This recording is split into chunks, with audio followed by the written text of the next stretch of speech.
EDG with Scout and Xiaohu on the rosters and not make that the matchup to watch.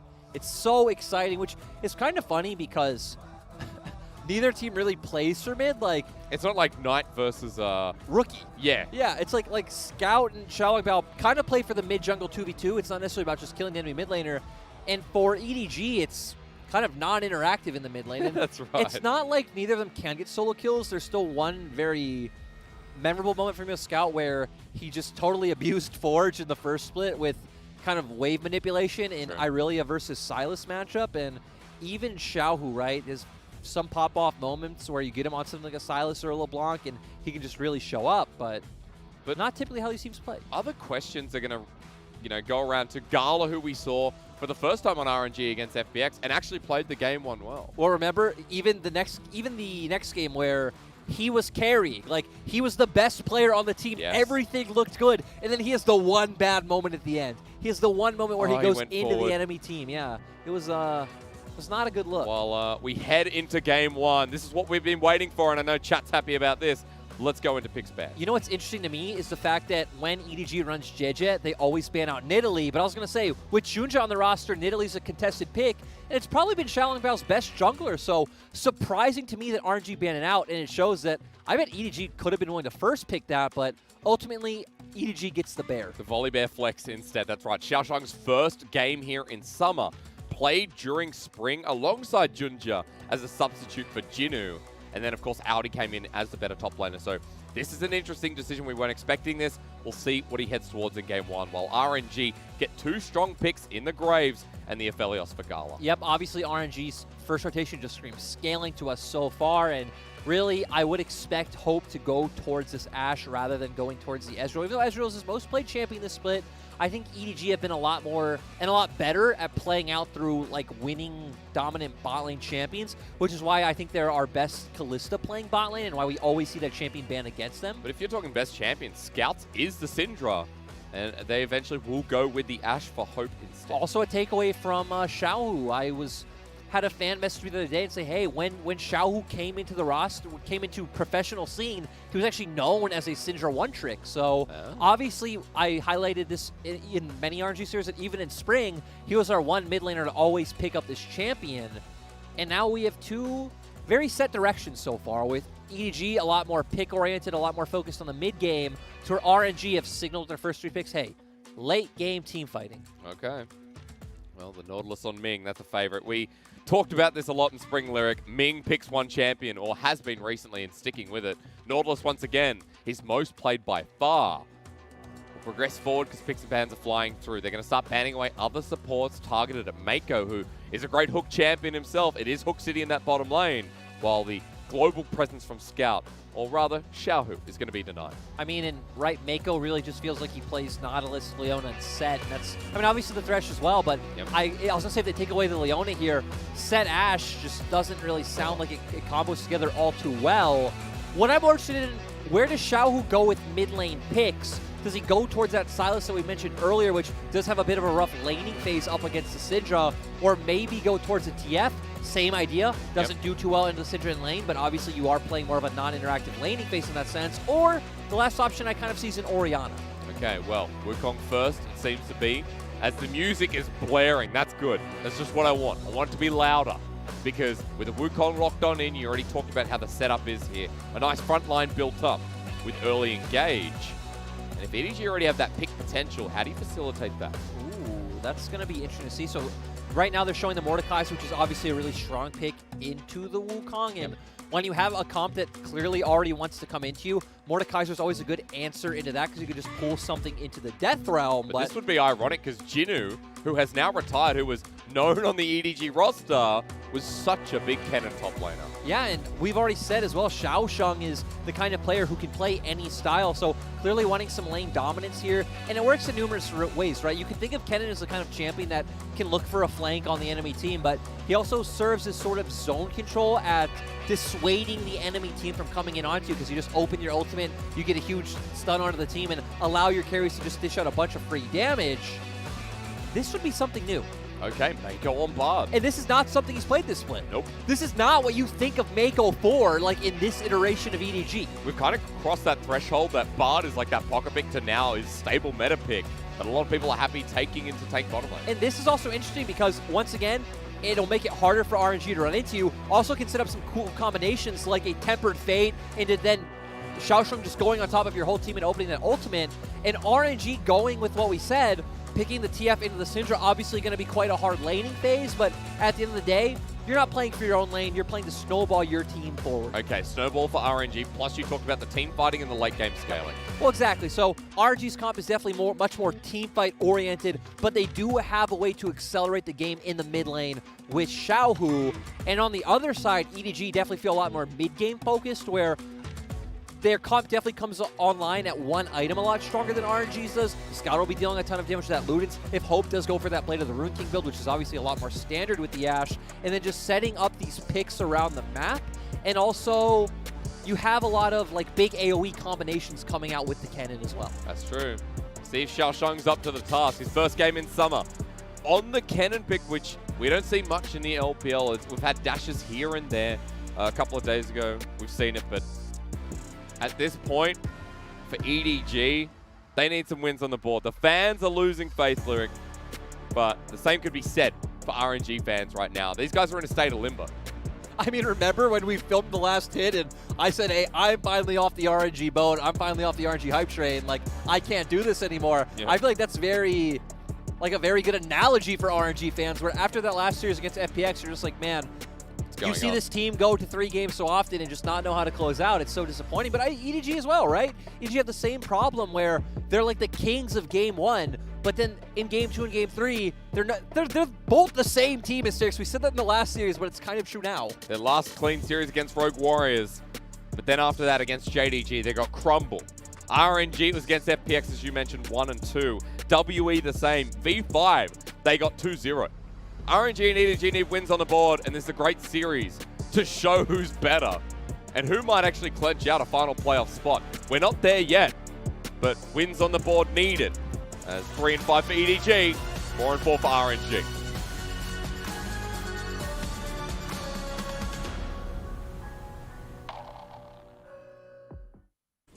Was that? Quick Shots Dog, confirmed EDG fan. Okay, all right. Someone tweet out and tell him Up has been on the internet. Someone should let him know that his dog's supporting a different region, but, you know, supporting a better region, I would say. That is true. Well, welcome to Summoner's Rift, a highlight matchup here on the Chinese side, and it's a highlight for us as well. A historic matchup where EDG lead the charge. In a way, this is like our Fnatic G2, don't you think? No, it really is. It really is that classic matchup that everyone should tune in for. Even if these teams aren't necessarily top teams right now, but RNG actually... This is an invade that is started successfully. JunJia and Xiaoxiang on the wing. They're surrounded by EDG, though. They're going to turn. But JunJia, New has started with the E. Xiaohu with gold card. JunJia doesn't successfully spring down the lightning. The Sky Splitter now on a cooldown itself. This is messy. Blue buff going to be stolen away over the wall. JunJia has the smite available, but it is secured by Shalom, who hits level 2. JunJia level 1.5 health. Successful invade. Now RNG go back to lanes. And this is great to see them understand that they win out in this level 1 scenario. Xiaohu obviously coming in has the gold cards. Very easy to dissuade. Wukong, just famous for his level 1 with his passive and how easy it is to just stack up those resistances. And this is what we talked about RNG's early games. Sky Splitter coming down though. JunJia gets a smite, but he's not level 2 because the camp, rest of it was cleared by Xiaolong Bao, walking between turrets. He's going to walk away, and I thought he was going to take some of the minion wave, but yeah. Oh god, still great start for RNG thus far. And let's kind of narrow in on where we should focus for each team, because I was going to say, for EDG to me, it's a lot more about playing through what should be early pressure lanes with your Volibear on top side, looking for some invades, having a very strong mid-jungle 2v2 and ganking through there. Really good trade by Xiaoxiang, but sorry, continue. This is the pressure we're talking about playing around, of having the volley invade through top side and look for the 2v2 top, look for the 2v2 mid. RNG have kind of shut that down already. And, ooh, Xiaohu going for a really early gank. Hope sends out the bird. They're going to pay respect, but Dredgeline already. Is the magical journey available from Meiko? No. Well, gold card's about to come on out. Meiko has to turn around, TF. We said about RNG being this early game snowball team who just loves to play through early pressure, which is kind of hilarious when we set up that, hey, their composition is quite fine in the late game. You have the Aphelios, you have the team fight setup, but, and it goes back to the old discussion, which I feel like I brought up too many times in this cast. Xiaohu is seriously the mid laner that every opportunity comes, he leaves from lane. I'm not even saying it's a positive right now. I'm just saying every time he pushes, he goes and does something. You can stop being the Xiaohu apologist. You're the Xiaohu appreciationist. Yeah. That's your new role. It really is, but on the same time, just nice to see from RNG thus far have really kind of made this game hard for JunJia to play. Yep. And we even look out, Xiaohu hasn't lost on anywhere. He got his top side camps to move down to bot. He potentially could lose out on Krug since Xiaoxiang has push, and JunJia could go look to steal those out, and even potentially threaten a dive, but doesn't look like Xiaoxiang's actually trying to stack a wave, so actually doesn't look like it. At least Scuttle secured for top side for JunJia, who you mentioned is so far behind, almost 10 CS in that jungle. And Xiaohu still clearing strong. And once again, once he hits that level 6 mark, you're going to have that Destiny available. You're going to be able to make these plays on side lane where Scout can't answer because Scout has cleanse in this matchup. So you're going to have the ability to find picks and create a numbers advantage to where this is why we set up that we want to see JunJia play a lot more too, to where it's like, hey. I talked about it earlier, how not really much of a gap close. Nope, and the good thing for him, at least with the Syndra, is you could try to just wrap around the mid lane choke, and you have the scout of the week to force him out. Xiaoxiang just playing really well in this matchup. Which, I mean, he did counter pick this, but remember when we saw Xiaoxiang in Demacia Cup, and everyone was hyped for him. We're like, man, this kid is so promising, he's so talented. He had such a good performance in Demacia Cup, it actually made EDG put him on the main roster when he was expected to play in the LDL. When he was a weak side top laner, and I'm not saying that because he played weak side, he was just a weaker top lane in general when he debuted in the LPL. And to be fair, though, I don't necessarily feel like he was bad, but Audi came in and played better. Yeah. Because remember, it was actually Xiaoxiang who came in first, and EDG started playing this new style, the ganking top. And it was JunJia alongside him, right? Yeah. And we saw JunJia Scout be this two-man squad that would consistently go for these dives with top tower and leave Hope and Meiko to just play by themselves. And that's really been the defining thing about EDG's style. The split has been way more topside oriented rather than helping out their bot lane. Xiaoxiang's had some time to kind of rejuvenate. He hasn't been in the LPL for a couple of months now. When Audi was the key to success, he and Jinu balanced the role for a bit of shades here. You talked about how kept up in CS. True, but the thing I like about Scott's doing now is it's a level 6 mark, so this is where you do want to try to aggressively trade health and mana to stop Twisted Fate from being able to make these plays with Destiny. But guess what? There's a honey fruit. It doesn't matter. All the hard work by Scout ruined.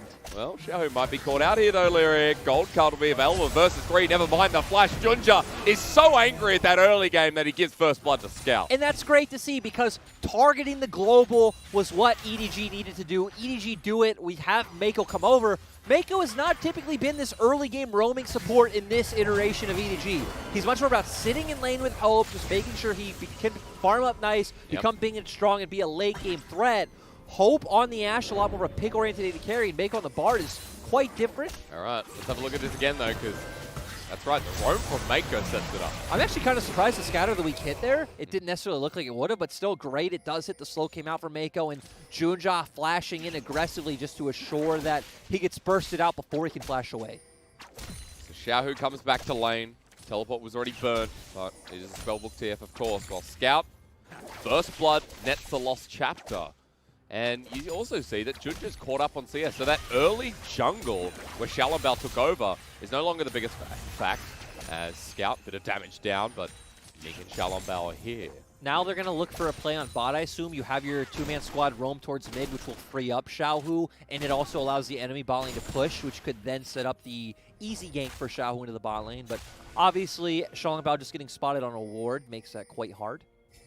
Well, JunJia's up towards the top side. He's going to get a bit of a response by this. Dragon gets started.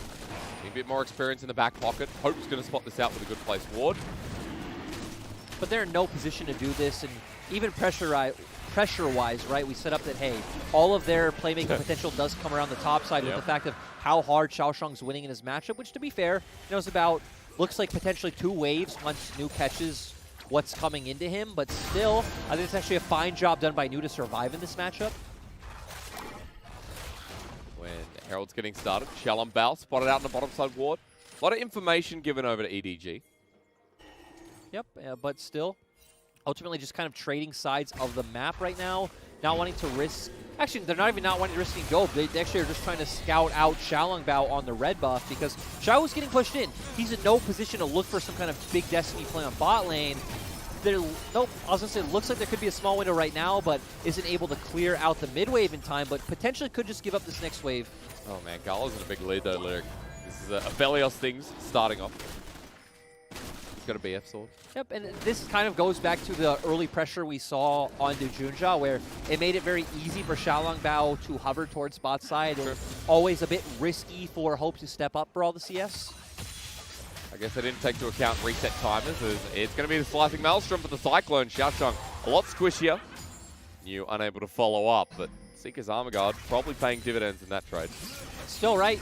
2 waves behind, I think, isn't too bad as the Wukong. Of course, you're going to lose out in an AP matchup, let alone an AP range champion. So we're waiting for News Impact to be a lot more in skirmishes and team fights. I mean, same could be said for Xiaoxiang, though, right? He's obviously going to have a big impact himself.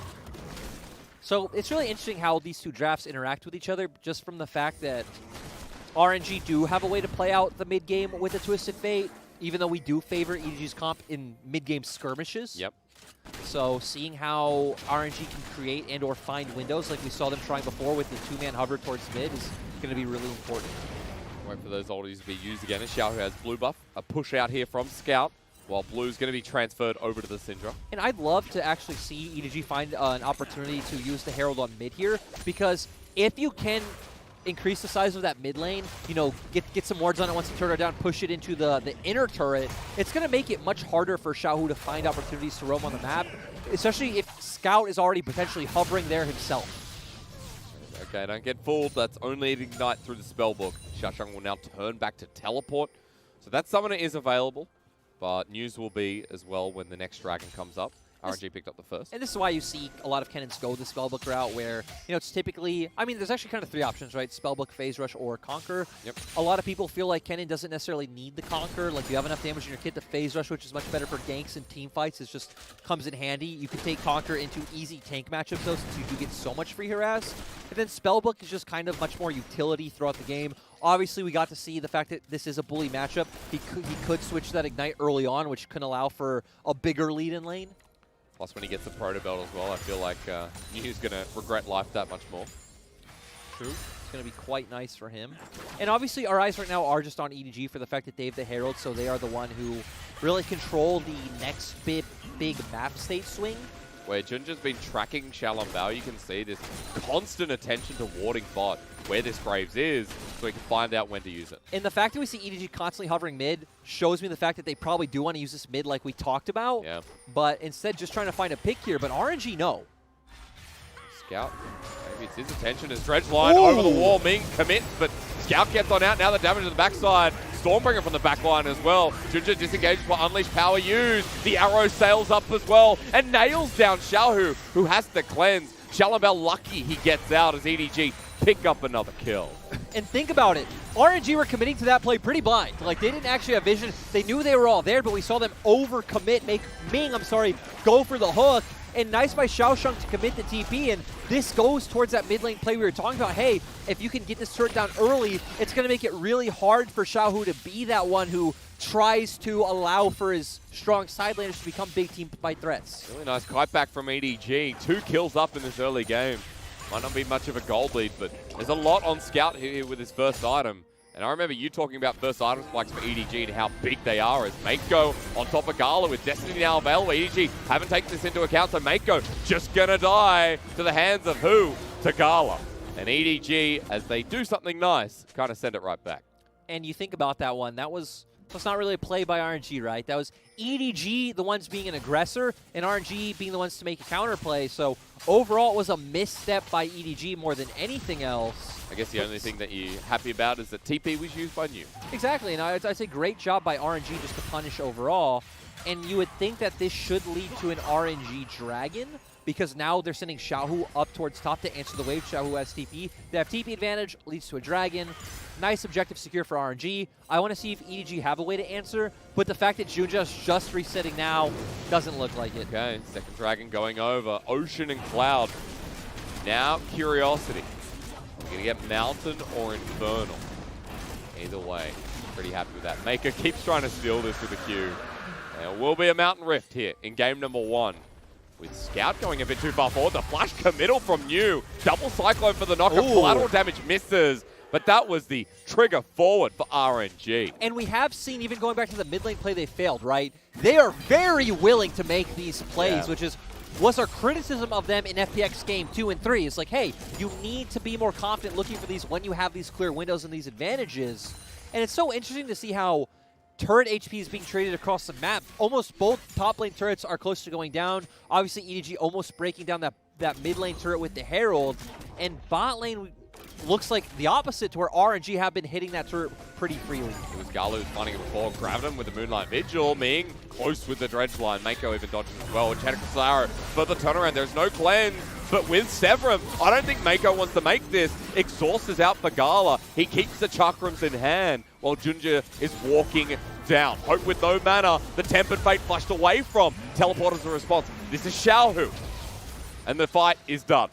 And this game might only have 4 kills, but don't let that fool anyone. True. This game has been constant action so far. And Scout's going to feel that. Xiaohu walking on in. The hose used, but Scout secures. This could be a dive topside. Meanwhile, action across with a slicing Maelstrom. New's been electrocuted for the solo kill from the new top laner. First game back in the LPL, guys, and Xiaoxiang is firing on all cylinders. This was the hyped-up, promising rookie that we saw from Demacia Cup. And EDG just creating so much pressure on the map. Gonna pick up what should be a second turret, just any minute now. Big bounty here on this Kennen. You talked about the counter matchup, but you not paying the respect here to the lightning person. Yordle. Yeah. And again, the cool thing about it is it can work in numerous ways. You can have like the Tempered Fate or Ashe Arrow find the CC, which sets up Kennen to find a flank or just even run forward. Or you could have it where New or Ming are coming into you, you just channel your ultimate, suddenly you're going to start CCing a bunch of members, and it makes it safe for your 2 carries to deal all the damage. And I mean, here, just feeling so much damage, finds a stun very early on. We know the fact that new Wukong doesn't have the magic resist in his kit, just does make it quite easy for an AP champion to bully him out. As we come back live, more fighting. I don't think we're sticking with 4 kills here, Lyric, and Hope with a good kite around, but he's been turned on by GALA, who picks up the kill yet again. Dredgeline flashed away from. And while EDG is successful topside, bot is getting pounded. At the same time, though, RNG are the ones who commit to bot side. EDG find a 1-for-1. That's a win for EDG. Yeah. They've got a gold lead. They've got 1K in the bank. 16 minutes in. And every time we see EDG versus RNG, both teams always step up to the plate. While EDG and RNG received our criticism for their previous series, this is the, I think, better forms of both teams so RNG far. is weird because it feels like they step up against all their big team rivals, right? Like when they play IG, FPX, EDG, they always play better than any other series. And EDG is specifically this one. It's like EDG specifically, it's a we're facing RNG buff, we're going to play better. Throughout the past. I mean, I do want to say from talking to the coaching staff of both teams is that apparently they're very close. Like the players, since they've played against each other so many times over the years and internationally, you just naturally become friends. Because think about it, sitting either in a playoffs waiting room or a Worlds waiting room, just being there, both of your teams are there, it becomes very easy to talk and actually become personable. These 2 orgs are synonymous with Worlds representatives for the LPL, as Ming, Unleash Power, going to be golden just in the nick of time. Scout's waiting around for the kill, but can't secure. Meiko nearby, but doesn't commit the ulti, and Ming gets out. But these are our 2 Worlds representatives, have been for a while, bar last year, where it was only RNG, and they failed. And funnily enough, well stop. Okay, story time's come to an end. Xiaohu's been knocked on down. A lot of damage. Cheddarcruslara connects while Xiaoxiang almost gets Xiaolongbao, but turns around to secure a killing spree against Xiaohu. And I love that if you've been following is they've really been attacking Xiaohu, which really just follows that motto of attacking the global pressure from the team, so not allowing Xiaohu to go be the force who's making all these big Destiny plays around the map. Well, now into mid. GALA and Ming only narrowly dodge around. Proactive as all hell EDG have been in the early game. Let's calm down. No. This is game on, EDG. We are not being fooled. It's game 1 RNG, though. I mean, but that makes you wonder, what game is well, what? It's I feel like EDG's game 1 buff is definitely stronger. Not even just because of what we're seeing now, but just kind of how the split's gone so far. But how does RNG's team change when EDG's game buff is so strong? That's true. Does it end up being a 2-0 or maybe game 2 and 3 is a buff for RNG. That's what I'm wondering, right? Is EDG's game 2 and 3 drop-off so strong that RNG's game 2 and 3 drop-off come back online? And I'm sorry for all the EDG fans out there. We're kind of making you worry, but this is such good play coming from EDG. It's so awesome to watch. It is, but let's not forget there's a Mountain Soul on the horizon. Yes, and while there you is. talked about EDG, how their pick potential is, and their one-item spike, you talked also about the team fight and accelerating the mid-game. Or sorry, accelerating from Xiaohu to the rest of the map. Now, that hasn't happened, but GALA's still big, and RNG still have that massive Aphelios they can play through. And you're still going to have tanks, you know, as long as you don't like get blown out like a 25-minute loss, Nu's eventually going to get tanky, Ming's going to get tanky, Yep. even Xiaohu and GALA having defensive stats available to them in Zhonya's and Death's Dance. So stacking up 2 mountains could be quite valuable, as well as the shield, of course. Oh, New almost got picked on out. Scout was spotted out. Unfortunate. New could have just been dead, and EDG could have continued. And we see that Xiaoxiang has picked up the Oblivion Orb, so he's pretty much going to be dealing the maximum amount of damage possible at this point in the game. Tentacles Arrow flies on out through Ming, or rather GALA actually flashes away. It's a double knockup. EDG have used a lot. Destiny comes out as well from Xiaohu, ready to teleport. I actually like that they haven't used the Slicing Maelstrom yet, though, because Flash that's red. going to be a key one for these big team fights. Okay, Stormbringer available as well, plus the ulti on Scout and JunJia. As Dragon not up for a while, we're just fighting for EDG's pick that you set out at the start of the game. Well, right. So this is where EDG are strongest. So they group up as a 5-man, or even having Xiaoxiang push in a side lane. Very easy for them to roam and group up together. To where we set up, RNG's map pressure all needed to come from Xiaohu early on. Didn't happen. So now they do need to look to play either on a slower back foot and just use Destiny to punish enemy mistakes and wait for GALA to be that big carry. And to me, even waiting for New to get a bit more defensive stats, because at this point, look at him. He has the Triforce, he has the Tiamat. If he goes in, he's pretty much just going to get exploded by the members of EDG, especially the fact that their 2 biggest members are the 2 AP members of the team. Yeah. So he will not have a good time going in with that Cyclone. Nope. Downside of Wukong.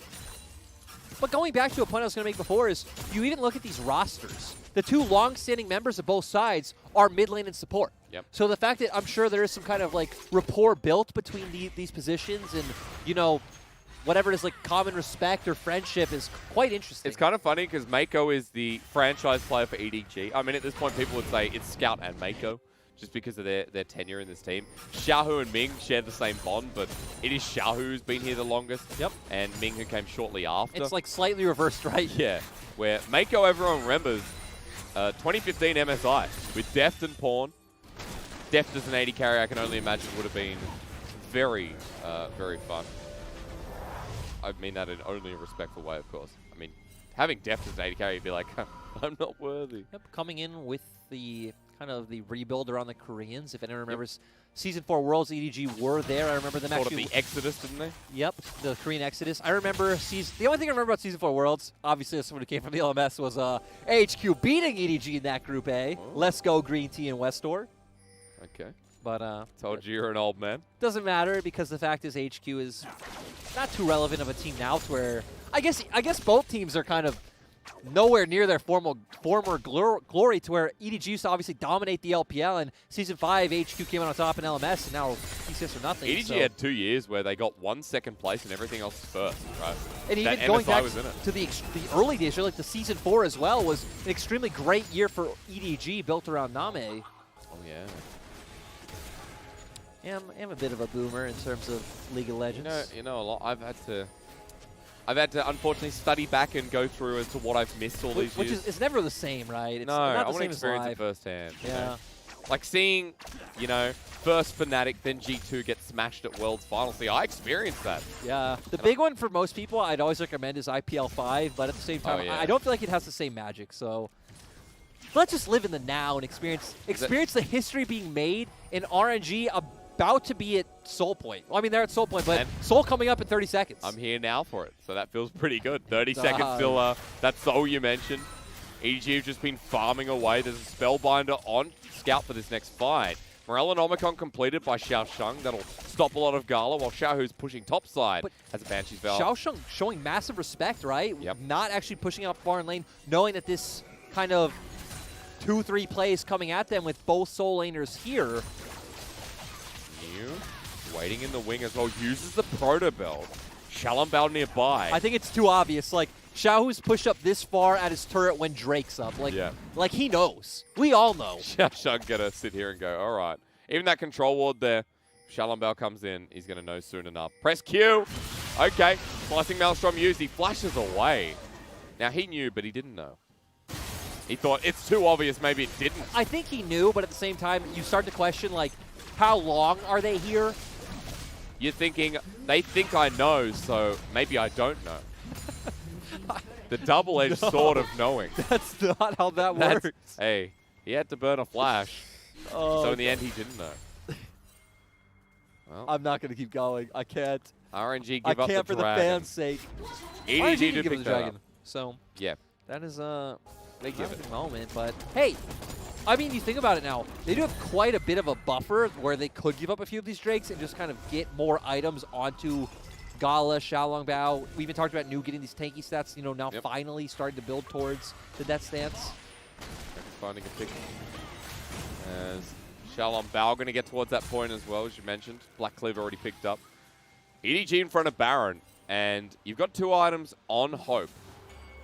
You've also got a Dead Man's Plate onto JunJia. And this is pretty much the strongest point. Like, okay, one more item, you know, we pull out things like Rabadons or Liandry's for Kennen, stuff like this. You'll be technically stronger, but I'd say relatively to RNG's comp, this is the strongest point in the game for EDG. I guess as long as Hourglass is going to make it so that the rest of EDG can excel when Xiaoxiang gets that as well. Yep, going to obviously feel quite safe then really being an aggressive option in these team fights rather than the patience we talked about him in the last team fight, saving it for more of a zoning purpose. But you see what's happening top, don't you? The dive building. JunJia with that ulti wants to bring some storm. What we see on the mini-map, right? The rest of RNG's here. They know. We're going back to knowing, and both teams know what's going on. But then the biggest failure is knowing that you don't know. So we'll see. The biggest part is, News made the roam, and Chanakosara attempted. Xiaoxiang just dodges away. That's a key pick key. I'm going to say key one more time. This is also not a pick we've associated with Hope like this year at least, right? This is Hope's second game on the Ashe this split. Yep. He's been way more about Ezreal, Aphelios, and as I mentioned, his Kalista, I think, has been his real standout champion this He's split. a real hard carry, 80 carry, right? Yeah. And I mean, even the Kalista, though not a Ooh! Xiaolongbao! Oh, Baron flashes away!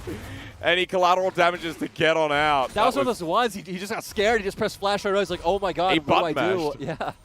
I He mean, button mashed and it worked. Scout is scary. Scout is pretty large in this game, so you can see now ulti down, but flash burnt by Xiaolongbao. Yeah, and obviously did spike a bit earlier this game with the fact that he did go the GLP build, which sure is less damage than the Ludens, but obviously comes online earlier since it is a bit cheaper in gold. Obviously sets up for your combo a lot easier as well with that slow. Utility mix. You got Ice Ice Baby across the team. Also, Volibear is built in the storm and kind of icy himself. Yes. So I mean, wait, do we have Snow Day Bard or no? I can't remember what skin he's using. I don't know. Everyone uses the astronaut one now. Everyone does. I don't think he is, though. I don't think he's using the astronaut one. Okay, we'll see. We will see. I mean, We have no communication with our cameraman why don't we remember skins? because you said skins are useless. I And this is like Star Wars Volibear, right? Hey, it is. Snow Day Bard. Let's go. Ice synergy. What about Xiaoxiang? Oh, because there is like a storm. There is an icy one.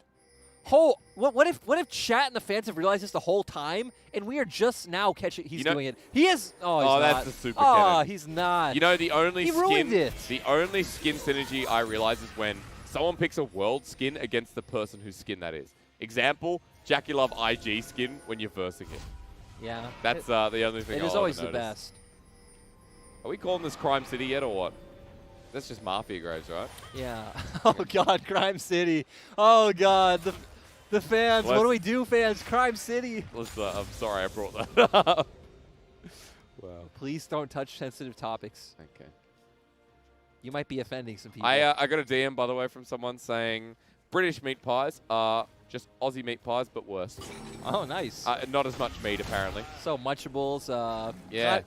Jake Who do you kind of think you are? calling you out. Oh, no. Ooh! Xiaolongbao again? Scout had ulti and didn't want to flash for it. Lucky Xiaolongbao gets out once more, but this may secure up the second mountain for EDG.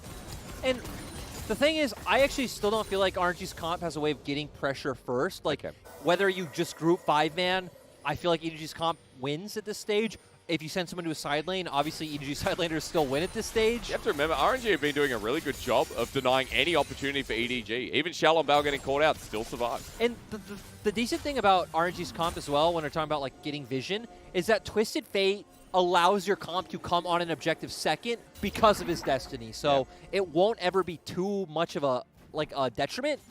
And especially if New can come off with a massive flank, this will be interesting. Unless Xiaohu dies first. The hose flashed away from. Lockdown onto GALA. JunJia's running in. Destiny using Shadow Crusader gets backline with an instant QS there. A New with his flank import, but they're going to turn on him instead. That's just a clone. Xiaohu also Destiny into that brush and walks away. Still though, now RNG don't have the tool to, face check vision into EDG. EDG still have a lot of their key carry ultimates available if RNG do elect into coming into them. Oh, Ming flashing over the wall. Dredgeline, we've been in this position before, and Scout's all the way out. As Ming now doesn't have that summoner available. Man, Ming is just so aggressive, and it's so fun to watch. Sometimes not the greatest. Dredgeline almost onto Hope would have been great. As GALA pokes on down. Minion wave cleared on out. Neutral state mid. While EDG assert dominance back in the river. And EDG do have pressure on bot if they do need to, exit the river. Ooh. Oh, that triple grabbed him now with the Moonlight Vigil. Hit both Scout and Meiko at half health. They're being zoned out. JunJia in sin because Xiaoxiang was ready to go in with the Slicing Maelstrom, but there's no follow-up. He's poked on down, and GALA's having a field day. A double to Xiaoxiang, and RNG now with the Mountain Soul say yummy. And I don't even know how JunJia ended up getting picked off. He ran in. Exactly, that's not what you're supposed to do. All of your engage tools were down. We even see, look at Hope's icon. The Enchanted Crystal Arrow's back up soon. The Tempered Fate is up soon. You could have waited those out. You gave RNG a way to get back in this game. Not that they were necessarily out, but a way into the team fight. At least sooner than expected. And RNG, though, playing it mechanically extremely well, as you pointed out. GALA with Gravitum made that happen. It was amazing. It was beautiful. And this is why GALA, in his first two series, has looked quite good. While now in front of Baron, they're sitting behind the MRD buff activated, while Meiko going to go for the engage, or rather Ming, his counterpart. Xiaohu in the backline with red card onto Hope, their target. Perfect. Scout can't get Scout of the week. And all that ulti damage into Xiaohu meant nothing with a Banshee's Vow. Baron secured, and RNG take control of this game one. And think about this. All of it just from this last minute and a half of posturing in front of the Mountain Dragon. We see EDG starting it off looking for picks. Okay, so we're going to come about halfway into where... Yeah, just a beautiful play from GALA. And then JunJia, no idea what he's doing, just kind of loses his mind, goes in. Also kind of bait Xiaoxiang in there as well. Yeah. And as you pointed out, Scout and Hope not having a way to actually get into the fight and deal any damage. So a bit of misplay from EDG, but also beautiful by GALA to set up that state of confusion. Even a bit of damage on the Moonlight Vigil on the way out added to that piece of power. It's crazy because coming in, it's sure, I think a lot of us thought GALA was fine. He was always a standout team fighter on the side of DMO, but I don't think anyone expected him to be an upgrade over Betty because sure, Betty was filling in the shoes of Uzi and was highly criticized, but Betty was always fine. He was never a bad AD carry. I'd say he was always upper pack AD carry, his time this year in LPL, but GALA has just stood out in these past two series. Betty just facilitated a very different role, and GALA's standout on this Aphelios has been pretty insane, as running down mid with a Baron buff, RNG with utter control to upgrade the level of status against EDG in this first game. I'd say GALA has that LPL mindset of where he has the killer instinct, where Betty still... Hang on, two-man ulti, rather it's only onto New. Sorry about the clone. But Xiaoxiang with his flash down. RNG still have this Kennen mid and Baron buffs with the next wave coming in. Ooh, we see New TPing back in, so they're going to keep the pressure up. He still has Baron buff too, so they are still able to do it. They can pull two members bot here. Oh, they're going to pull three members bot, so RNG can now just push mid for free. Absolute free. The minion wave to help, and EDG getting pulled left, right, and center. Inhibitor exposed, that'll drop as well. The Tempered Fate onto GALA. Destiny being used again as a triple knockup into the backline. GALA has the range though, and immediately Meiko drops on down. The poke with the Chakram, and Xiaohu jumps in. Golden in the nick of time, draws out the ult from Scout. Collateral damage with the AoE, and RNG might just end it here. And just absolutely beautiful by them to pull EDG apart, find all this damage. And like you said, it's a 5v3 right now. They can keep going. With the inhibitor to secure just in case. Death timers are long. Nexus turrets exposed. And straight into the backline, New starts spinning on top of Hope. zoning him into the Nexus itself. JunJia has to jump on out, but Shalabal doesn't let him. Game 1 to RNG in explosive fashion. And overall, Hysterics, I just